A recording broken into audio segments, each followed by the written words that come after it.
naku guys, aktor o kapamilya actor na si Daniel Padilla, hindi pa rin tinantanan.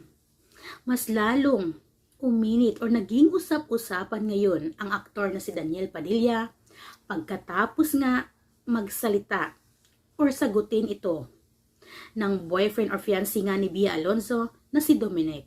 Doon kasi sinabi niya na hindi raw invited si Daniel Padilla dahil hindi pa raw sila okay at never pa silang nagkita since 2020. Guys, take note, 2020 pa po. Hindi nagkita si Dominic at saka si Daniel, so hindi nga sila okay. Unlike sa mga noong mga taon na nakaraan, ay makikita natin na nagsasama nga sila kasama nga ang mga group of friends nila.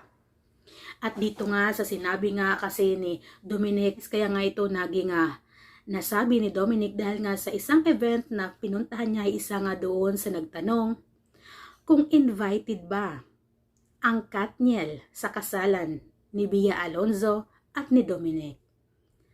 At syempre, straight to the point or very honest lang talaga si Dominic at sinagot niya na si Catherine lang po ang invited sa kasal nila ni Bea Alonzo. Dahil nga si Daniel ay hindi daw po niya ka-close syempre. At noong 2020 pa daw po ay hindi na sila nagkita at hindi nga daw sila okay. Kaya yun guys.